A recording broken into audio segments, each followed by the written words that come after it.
My name is Arthur Vance, and for most of my 48 years, I have considered myself a sort of corporate doctor. I don't build things from scratch. Instead, companies call me when something is broken, bleeding, or on the verge of death. I go in, diagnose the sickness, and perform the necessary surgery to bring it back to life. It is a lonely but satisfying job, and it has taken me all over the country. But Chicago, with its cold winds and steel spine, has always been my home. My latest patient was a small company on the industrial outskirts of the city, a place that specialized in creating highly precise, custom-made parts. Think components for medical devices or aerospace technology, things where a millimeter of error means catastrophic failure.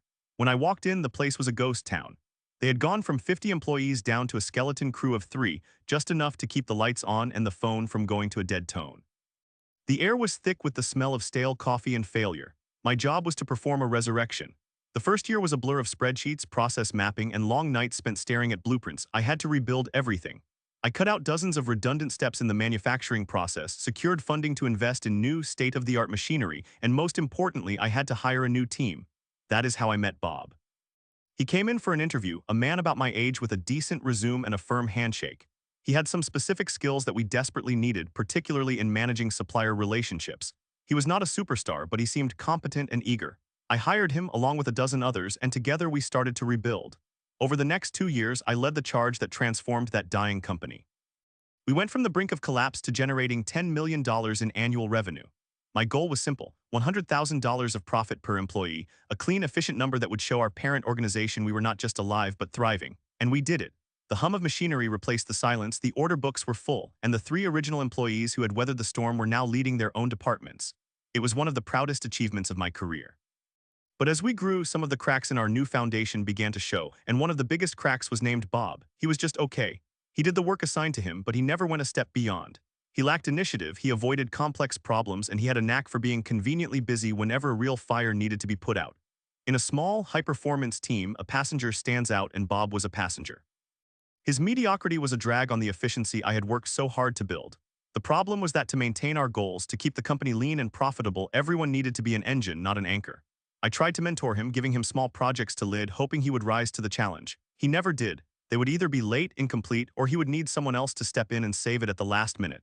The time had come for a difficult conversation. I called Bob into my office. I was direct but fair. I told him his performance wasn't meeting the standard we needed and that it was holding the team back. I gave him 2 months, a full 60 days, to find a new job while still on our payroll.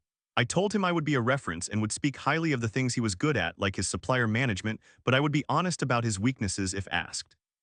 All I required was that he maintain his current level of effort, and I would be flexible for interviews. To his credit, he did. His output did not drop, although it was a low bar to begin with.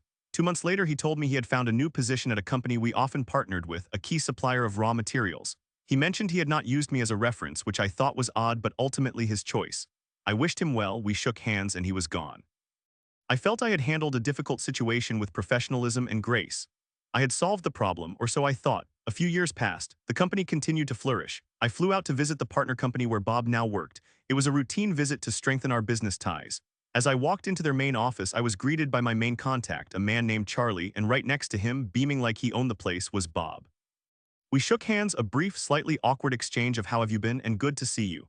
Then Charlie, my contact, clapped Bob on the shoulder. He turned to me and said, "Arthur, you were so lucky to have had this guy. Bob here really got your company out of that mess it was in. The transformative things he did for you, just incredible vision."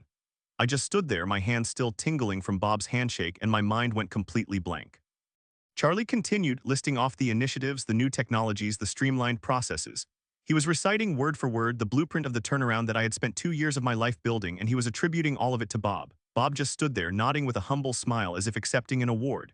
As a final gut punch, Charlie looked at me and added, "Well, Arthur Vance helped a bit, of course." Helped. I felt the blood rush to my face. I had been reduced to a footnote in my own story. My masterpiece, the work I was most proud of, had been stolen right out from under me and credited to the most mediocre employee I had ever managed. I wanted to scream. I wanted to lay out the entire truth right there in the lobby, but I was a professional, I was a guest. Causing a scene would only damage the relationship between our companies and make me look petty, so I swallowed the rage. I forced a tight smile and said the only thing I could. "Well, I am glad Bob found a good fit." The rest of the visit was a blur. The lie hung in the air between us for the rest of the day.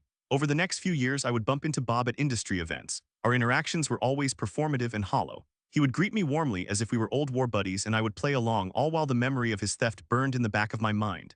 Eventually, I decided it was time for my next adventure. I had done all I could for the company. I left it in a strong, stable position, and more importantly, I left it in good hands. I had personally hired my replacement, a sharp and capable general manager who I knew would continue its success. I moved on and the company carried on, weathering the storms of the pandemic and market shifts. Then, about a year ago, Bob lost his job. I was not surprised. I was surprised he had kept it for so long, likely coasting on the reputation he had built on my achievements. And then the universe delivered a moment I never could have planned. My phone rang one afternoon. It was the new general manager from my old company, the man I had hired. We had kept in touch and I always enjoyed catching up with him. "Arthur," he said, "I need your advice on something. We have an opening for a very senior role, a director of operations, and we have a candidate who is just a rock star on paper." My curiosity was piqued. "He used to work for the company about 10 years ago," the general manager continued, "and his resume claims he was the architect of the entire turnaround. He says he single-handedly saved this place. The name is Bob." My heart hammered in my chest. After nearly a decade, the lie had come home. "We have not worked together since our time here did not overlap," the general manager explained, "but I see you were his boss back then. His story is incredible. Frankly, I am ready to hire him. I just wanted to do one last informal check with you." This was it, the climax I never knew I was waiting for. Bob had flown so high on stolen wings that he had become blind to the fact that he was trying to land back in the very nest he had robbed. He was asking for a key to the kingdom from the one man who knew he was a fraud. I could have been vicious. I could have let a decade of resentment pour through the phone. But revenge is a dish best served cold, and my voice was ice. I took a calm, steadying breath. "Let me tell you the real story," I said, and I did. I walked him through everything. I did not raise my voice, I did not use insults, I just stated the facts. I told him about the state of the company when I arrived. I detailed the strategic plan I created and executed, the late nights I spent, the financial models I built, the machinery I personally selected. Then I told him about Bob. I explained his actual role, his specific, limited duties. I was fair. I mentioned the things he did adequately. But I also detailed his lack of initiative, his inability to lead, and the reasons I had to let him go. Finally, I told him about my visit to the partner company, about the conversation with Charlie, and about how Bob stood there and silently took credit for my entire life's work. I laid the truth out piece by piece until the full picture was clear. There was a long silence on the other end of the line. "Wow," the general manager finally said. "Thank you, Arthur. You just saved me from making a colossal mistake."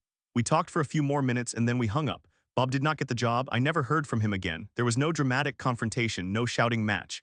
His decade-long deception was dismantled in a single, quiet 10-minute phone call. Justice is not always loud. Sometimes it is a calm voice telling the truth. And as I sat there looking out at the Chicago skyline, I smiled.